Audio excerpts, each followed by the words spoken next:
by the former multiple-time ECW World Heavyweight Champion, the Extreme Icon himself, the Sandman. What up, people? How's everything been going for you, Sandman? Well, dude, I played softball with 3 of my sons this morning and my brother, so life's great for me right now, dude. Just it's all Good. so family oriented. It's like my circle's so small. It's the grandkids, my kids, and that's about it. My family right now, dude. That's all I do. Fair enough. Fair enough. I had seen on Francine's podcast, Eyes Up Here, that you guys tried the stem cell God, injections. that place is God. I cannot. Now I'm going to show you this right here. I'm left-handed. Well, if anybody knows, I punch left. I hit everybody with the cane, mostly left. I could not do this motion last 8 days ago. I could not throw a softball 8 days ago. I'm throwing a softball now. It's incredible. And this was after one treatment, correct? Yes, one single trip, dude. I had in my rotator cuff. There's 4 muscles in your shoulders. Your rotator cuff. There's 4 muscles. I had big tears in 3 of them, and literally 2-3 days later, I was feeling 50% better. Now I'm feeling like 60-70% better. Damn. How many treatments do they have you on? As much as I want, and you can get any, dude. It works on any part of your body. I got a new left knee, so I don't need it on that. My right, I need a new right knee. I need a new right hip. I need 2 shoulder surgeries, so I'm getting them all done, and I'm also getting them shot in my brain too. Yeah, So dude, they how'd you work. They work everywhere in your body, dude. It's great. how'd you come on to learning about this and Oh well, setting dude. this up? I was, dude, when I was reading in like Scientific American and my Discover magazine. I've been getting for like 25 years. Ever since, dude, literally ever since I was back in ECW traveling, shit that I needed on the plane to read before my son was kicked in.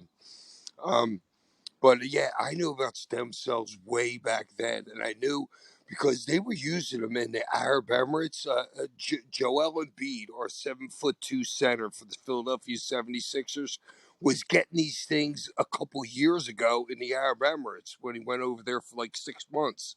You know what I mean? So it's been legal in other places on the planet, but it just got legal now. Because remember the stem cells, they get them from umbilical cords of kids that the hospitals that the people just throw them out. So they're the hospital's property right then, and the hospital throws all the umbilical cords from the kids and sells them to the stem cell guys.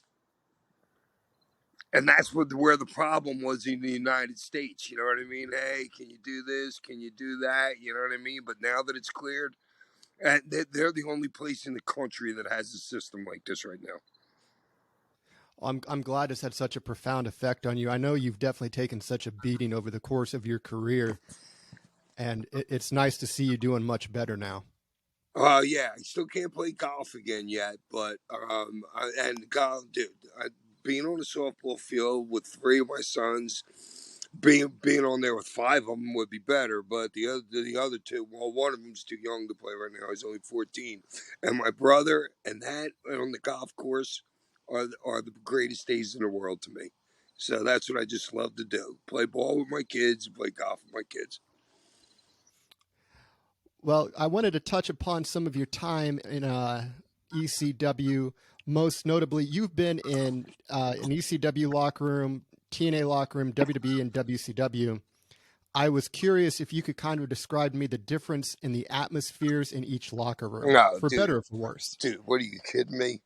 The ECW locker room was a straight fucking family, dude. We hung together with the dude, and it was like in the ECW arena, it was always one big locker room. So, and that's where we started, and that's where we going every 3 weeks before we started to branch out. Once Paulie, then we were going to Boston, New York, everything like that. But we have just one big locker room, and guys like Cactus when he came in, Funk when he came in, older guys would come in and be like, "Damn, this locker room's great." Now, when I get to WCW, things are way different. as in a-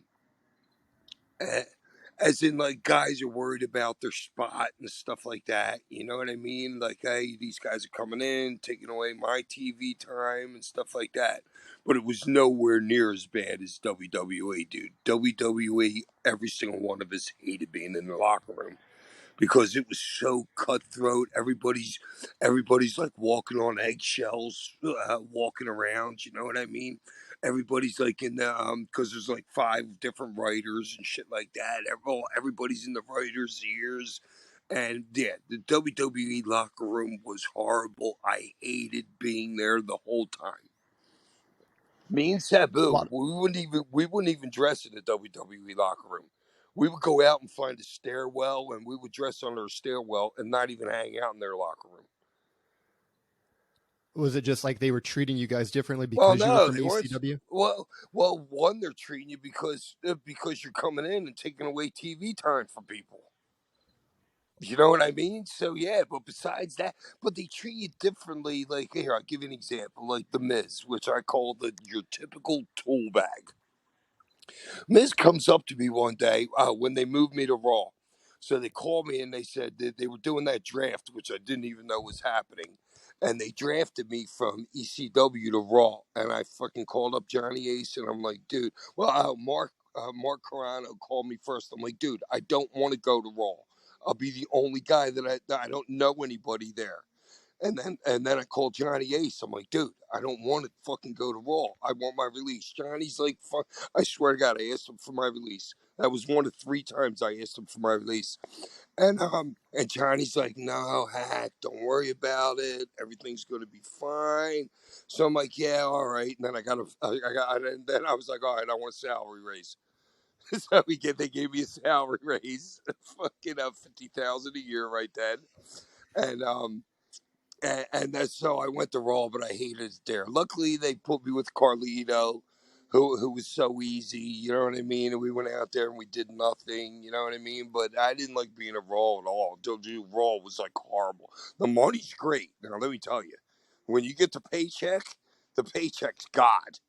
You know, but going to work, I hated getting on a plane and going to work for that company.